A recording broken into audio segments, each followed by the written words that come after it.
Across the sea of character sheets, deep in the forest of D20s lies the mountain of source books. Welcome to the Mountain of Source Books. We hope you enjoyed your climb. My name is Jeffrey Vincent Dale, and joining me today is Jesse. Hello. All right, so we're kind of doing just something fun today.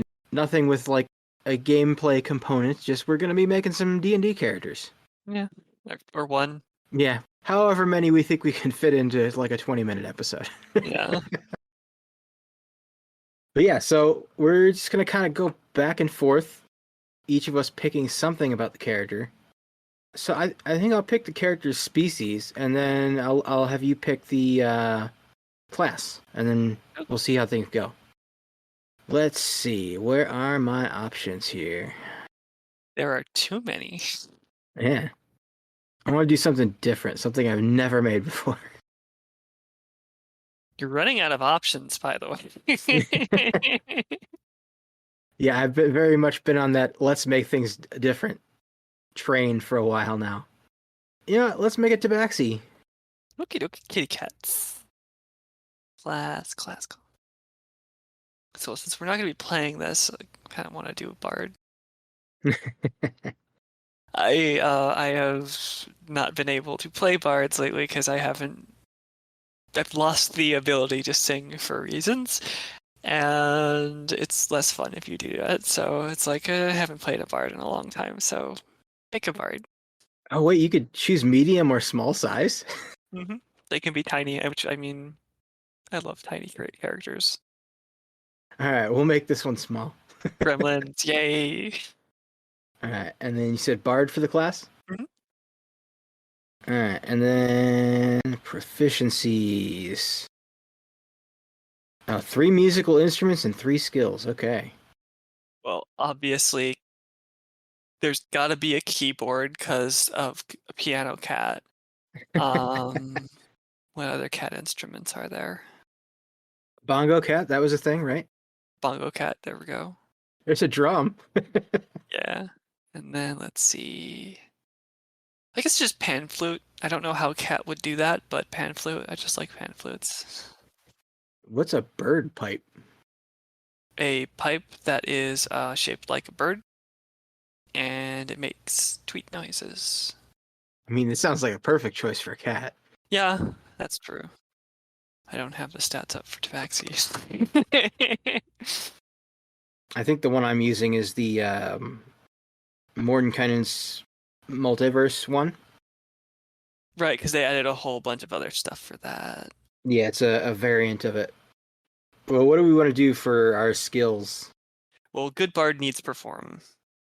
Yeah. And I mean, you've got 2 more. Well, what are cats good at? Acrobatics and perception. There we go. Okay. It's not letting me pick perception. I wonder if the version already has that. Again, I can't see the stats. Probably. We'll go with investigation. Okay, that's close. Spellcasting, 2 cantrips. Oh, there's one. Let me see. Well, I'm always fond of minor illusion, and let's say friends. Okay.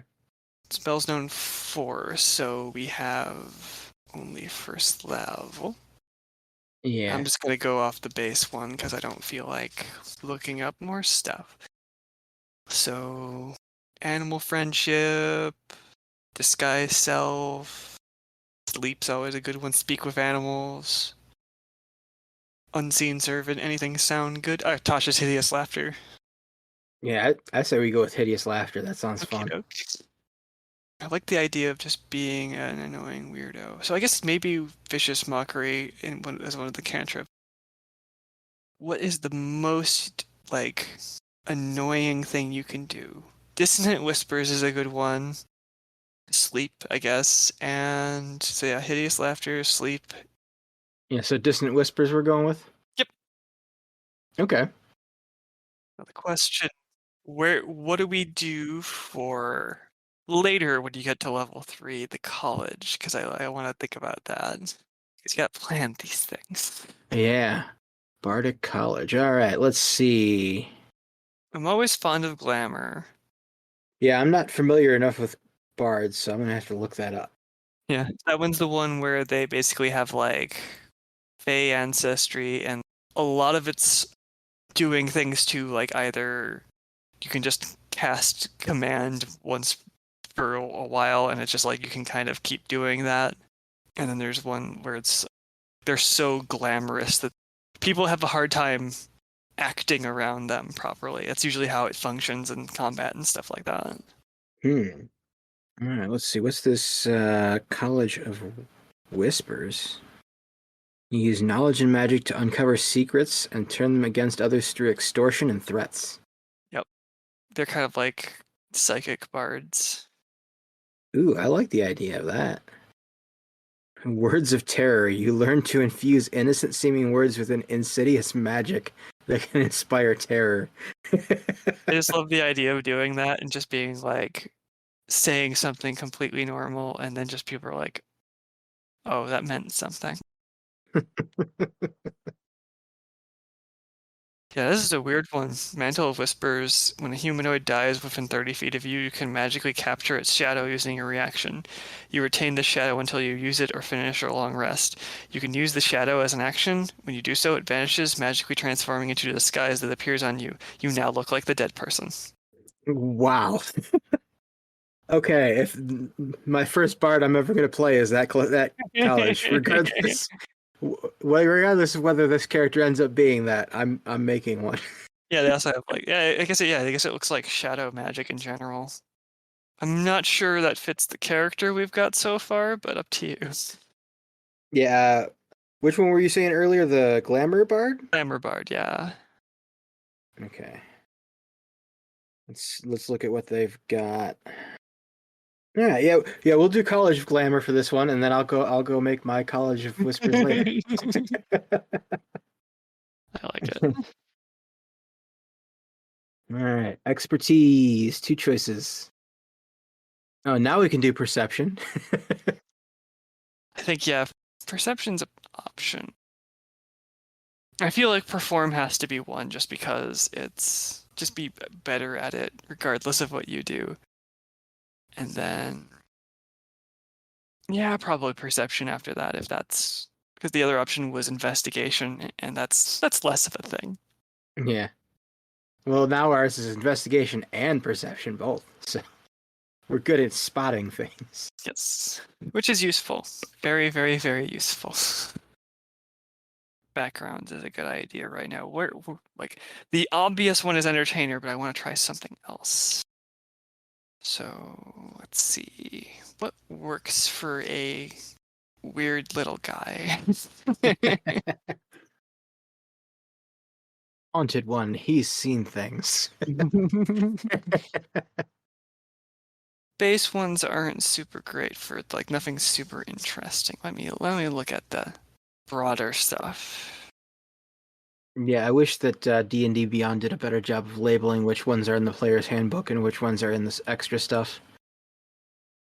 Things are really looking amazing right now. Yeah, in terms of like fitting what we've got so far, Charlatan's probably the best choice. Yeah, I think that might work best. Just like a person who's just like constantly going around towns, just not really trying to like affect things. So just like sticking around town, like I'm not like the idea of like not leaving footprints. So it's like the person I was when I came here is not the person I actually am. Like never actively choosing to be the same person each time. Okay. Yeah. Kind of like that. And then that would give us disguise kit, forgery, deception, sleight of hand. Those are all pretty good stuff. Yeah. All right. Personality. Just gremlin.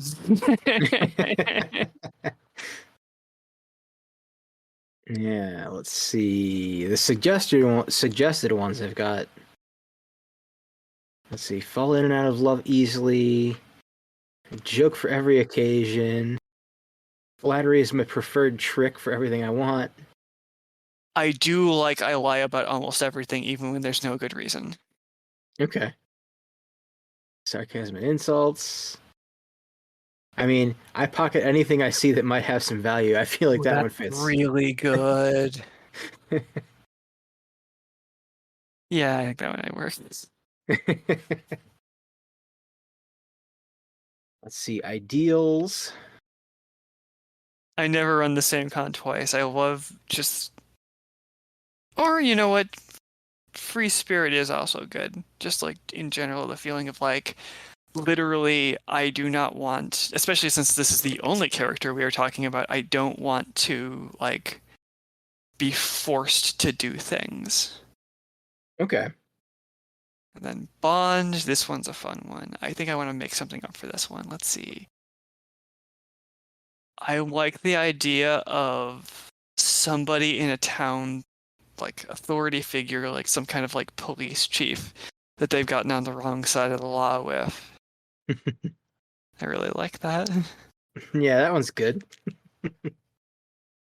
Law, we've kind of already mostly been working with those. Yeah, too greedy for my own good. That fits. Yeah. All right, what should our language be? Our extra language. Goblins. That works.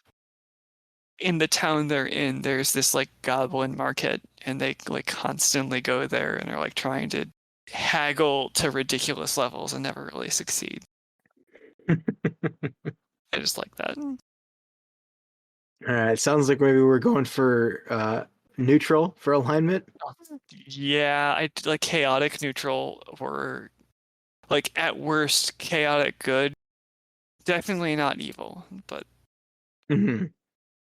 yeah, I can't not be chaotic though. I just can't. What don't we have? There's ability scores and stuff, but that's not super fun. Yeah. And especially when it's usually just like, yeah, dexterity and charisma. That's how you do a Tabaxi Bard. Yeah, I typically do standard array too, so. Yeah. Well, there's a couple things we don't have is things like names and Yeah, I was just thinking that. what does this character look like? We know they're small, but outside of that, like what other character, like what kind of cat? Another thing, we got lots of choices. Oh, there's too many cats. I always like black cats, so I don't know. Yeah, we could do that. Get some idea of some Tabaxi names. I kind of just feel like it's just like a word, just a description of this character, and it's just because they have this level of gremlin energy that's like, this is not my actual name, this is what people call me, and it's like, it's different for every city, but like, it always has like a theme. All right. Also an option to like pick like a concept that's like, it's a pun based on these things. So it's like, example, I've read a comic once where the character only named herself after plants. It's just like, pick an item that's just like, every one of my names is based off of this. Like, I based myself off of the name of nuts, so my name is Cashew right now.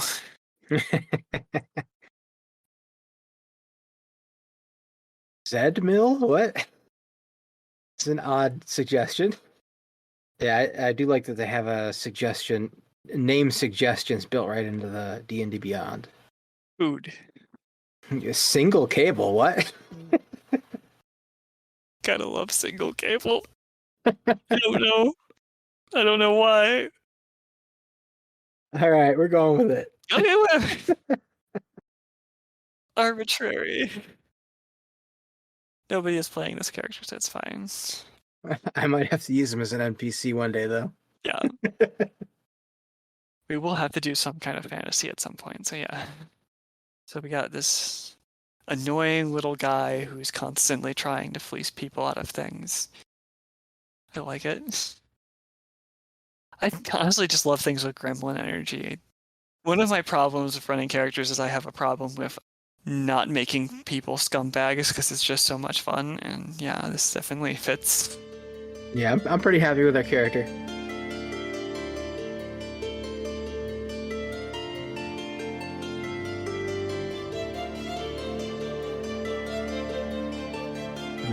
we got a part 2 coming where we create a second 5e character. But that's going to be all for this week. Be sure to join us again on May 2nd. And then later on in May, we have some ideas for some new content. Possibly playing the game Microscope. We're still trying to decide between a few options right now, but we'll make sure to mention that in next episode. And with all that said, thanks for listening, and careful on your way back down the mountain.